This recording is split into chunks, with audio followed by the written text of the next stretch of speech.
Today's like a good example of when I don't go off my daily schedule. This is like a completely opposite video to what I did last week, like a post-trip reset, slow day, get everything back in order in the house. I've got packages to open today, unpack my bags from the trip, laundry, and then I'm wondering how many of you struggle with the mom guilt of leaving town. So when we landed, we realized our other flight was already boarding. We are gonna have to book it. This is crazy. Like, what are we gonna do? Our friend's wedding is tomorrow. We're supposed to be singing. We're gonna ruin my friend's wedding. Like,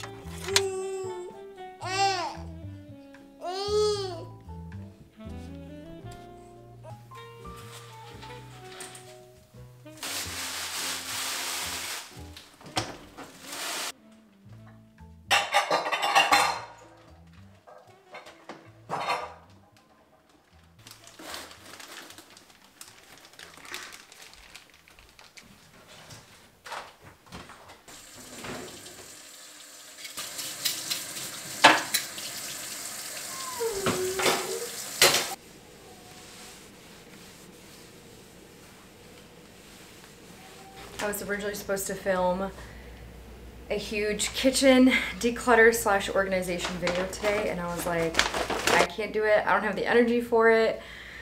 We literally just got back from our trip yesterday. It was an extremely chaotic past 48 hours traveling back. I'll explain later. And I was like, I'm just gonna have to film like a very chill vlog because I'm not about to do all the kitchen stuff. Today's like a good example of when I don't go off my daily schedule. This is like a completely opposite video to what I did last week, which was like the ideal day. So yeah, I did not work out this morning. I did not wake up at 5. I slept till 7, had a pretty slow morning with the kids. It was just nice to see them. I didn't get to see them for the first time till this morning, so we had a lot of sweet hugs and kisses for our little reunion. And I actually did want to spend the whole day with them, obviously, because I missed them so much, but they did want to go to my mom's house because their cousins were there. So I was like, okay, you know what? If my mom is willing to take them, even after she's been with them all week, God bless her, I'm gonna accept the help. And use this day as just like a post-trip reset, slow day, get everything back in order in the house. Just got some more groceries from Aldi to stock up the fridge for the week. I've got packages to open today, unpack my bags from the trip, laundry. So yeah, with everything going on in the world and just in our busy lives, I'm so grateful we were able to take a little trip. And honestly, I think we needed it, Richie and I. It's been a pretty chaotic past year, and it was nice to be able to go and just focus on ourselves and our marriage and have some alone time. So I'm super grateful for that and feel very spoiled. Even the fact that like my mom and sister were able to watch the kids for us while we were gone. And then I'm wondering how many of you struggle with the mom guilt of leaving town and you're leaving your kids behind and feeling like, is this the right thing to do? You're thinking about them every day that you're gone, looking at the pictures on your trip of your kids. Well, I'll say this, it was a little bit more intense because with Theo, I guess, like he's 8 months. I took him on the last trip we went on, actually. He was like 6 weeks old.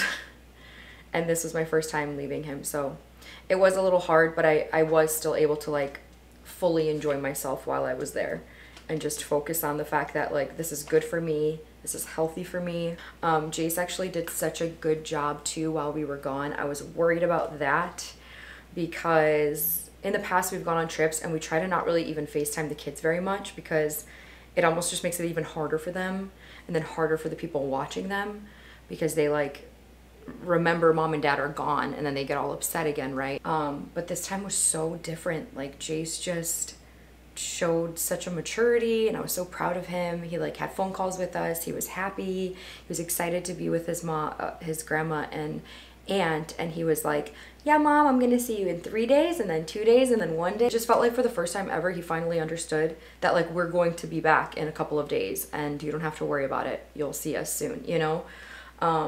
So that was fun. I did do a few things to like help prepare him, which I think really helped. I showed him on a globe, like this is where we're going. We're taking a plane so he can see like what that actually looks like on a map. And I said, if you ever miss us, you can just touch the globe and pray for mom and dad and I'll feel your prayers. And actually my sister said he did that a few times, so that was really cute. Aria was fine. Theo's teething, so he had a little bit of a rough time, but yeah, I think it was just really good for us for some self-care to feel a little bit refreshed and get back here and tackle the rest of the winter. The perfect time to take a warm trip is February, March. Right around then, I start to get really a little down. Although I haven't been struggling as much with seasonal depression this year. I'm convinced it's because we moved into a house. It's been going a lot better, and I've been enjoying the cold seasons a lot more. But again, it's still the perfect time right about now to go on a trip. So we were in Mexico. I don't like to say too much about trips because I have struggled with comparing myself to other people who are going on vacation and being, you know, just like getting in your head about it. And I found some cute little toys for the kids too. But I found this little shop that had a lot of like vintage items. And got this cute little toy for Jace that was like a wooden vintage car with toy soldiers on it. And then I got like a little recorder for Aria and some gifts for my mom and sister. Got some shells from the beach. So yeah, they were excited about all of that.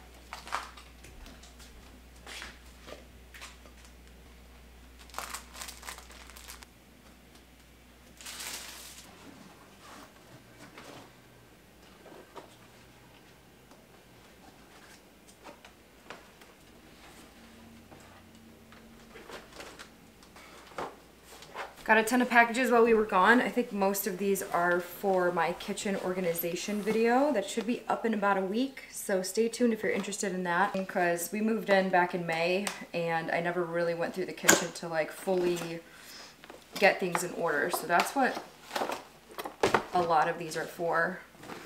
Pot and pan holder, Amazon package, I don't know what this is.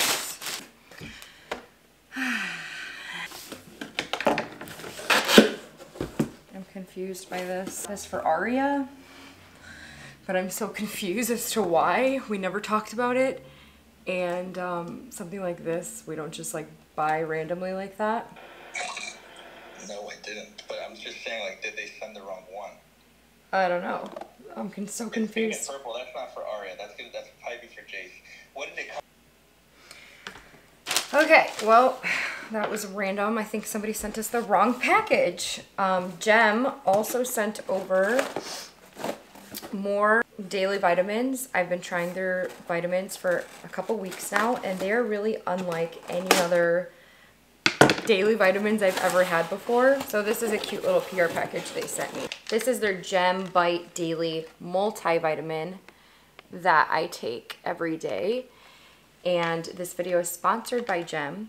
And the interesting thing about my relationship with vitamins is I don't really like the big capsule vitamins or pills. I just have like a bad gag reflex. I'll take it if I have to, but it's not my preference. And then you've got gummies that taste good, but they have like all this filler. I've talked about this recently in a video. Like isolated pills, powders, gummies, they're filled with synthetic ingredients and fillers, and they strip away powerful antioxidants and phytonutrients that you can only get from real food. So anyways, Gem solves all these negatives because it's not a pill, it's not a capsule, it's not a gummy. It is this little cube. It kind of looks like a little dog treat. Gem is more than a multivitamin. It's packed with over 20 vitamins, minerals, superfoods, prebiotics, and probiotics to support everything from energy and digestion to healthier hair, skin, nails, and long-term holistic health. Yeah, looks like a dog treat, but doesn't taste like a dog treat. It is really good. Like, just tastes like a little mini tiny granola bar to me. It's like a treat. It's fun to take. I look forward to it. I like to have it even with my coffee. And they worked with a pastry chef to create this so that it's as delicious as it is nutritious. It's soft, chewy, tangy, and sweet, and has a little chunky. I like a little chunk in my treats. I think it's the pumpkin seeds. So, but right now Gem is offering 50% off of your first month. Just go to dailygem.com/NicoleLela and use my code NicoleLela at checkout.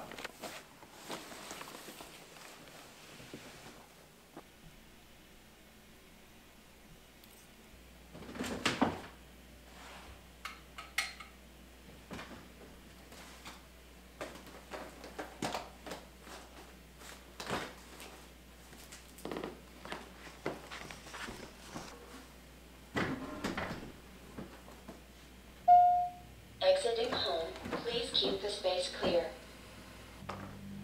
Start vacuuming.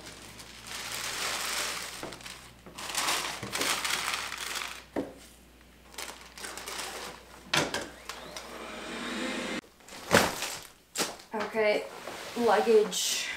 I try to unpack my luggage as soon as I can. Otherwise, it's gonna sit around for like 2 weeks. I'm gonna unpack and organize all this as I share with you my crazy story of the last 48 hours. So I was on this trip with one of my friends named Amanda and her husband, and one of our other friends named Tabby had her wedding day the day after we were supposed to arrive back from Mexico. So we were supposed to get back Saturday, her wedding was Sunday. And we were also supposed to sing at her wedding.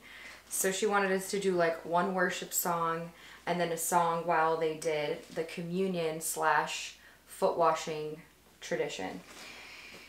So we were practicing on our trip and we're like, okay, we're good, we got this. Richie was gonna help us and play guitar. So then Saturday comes along, it's like middle of the day, we're getting ready to head out soon. We end up getting a text that our flight is delayed. Actually got delayed twice. So in the end, it ended up being about 2 hours delayed. Our flight was not a direct flight back to Chicago. It was a layover in Denver, Colorado. So we were a little concerned about catching the layover flight back to Chicago, but we thought we'd be fine. So when we landed, we realized our other flight was already boarding. We are gonna have to book it.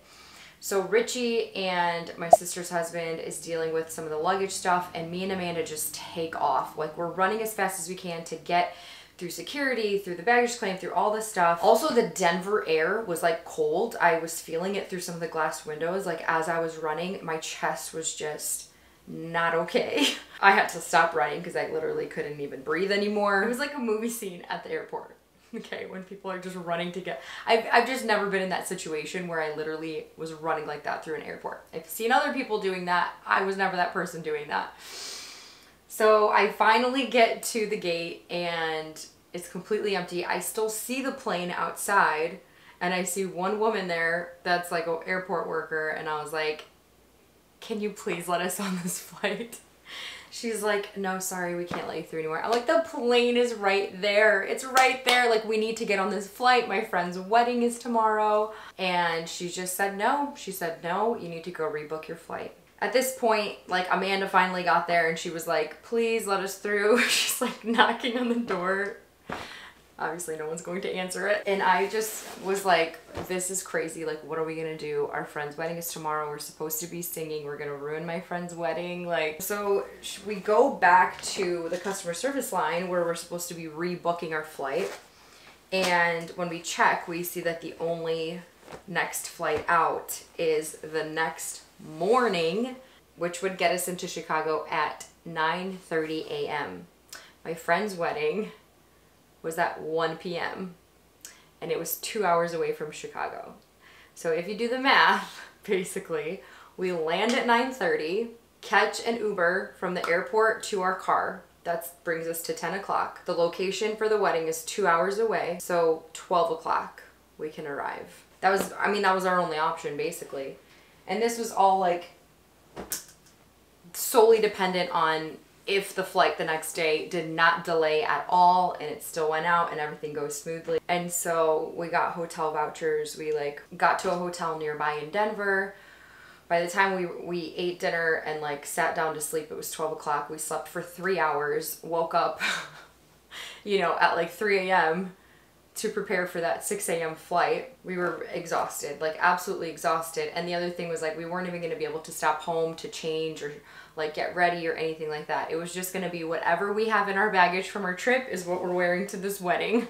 So let's find something to wear. Anyways, thank God the next day, the flight left on time.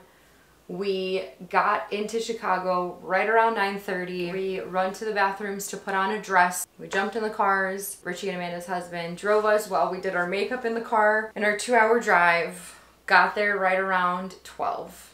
Just enough time to set up, do a sound check, and rehearse. And then the wedding started at 1.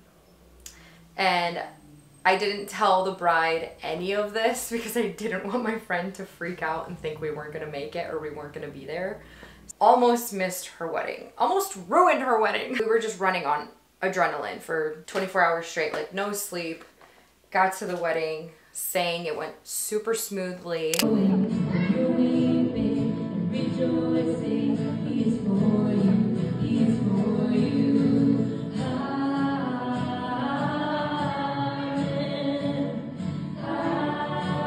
have any hiccups with any of that, and I think that it was beautiful. It was a beautiful wedding, and it was what she wanted. And so I didn't get home until later that night because I stayed for the whole wedding. And then that's why I didn't get to see the kids till this morning for the first time. I can't even tell you how relieved I was to finally be home. And then I realized how sore my body is today. Like my shins all up here are just incredibly sore. Like I need to stretch so bad.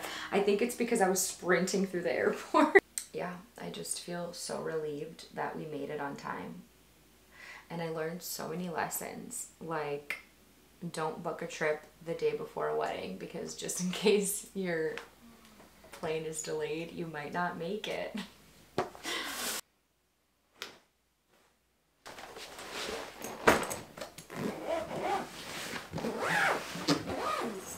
Left thigh, circling the foot. So just feeling out all the places.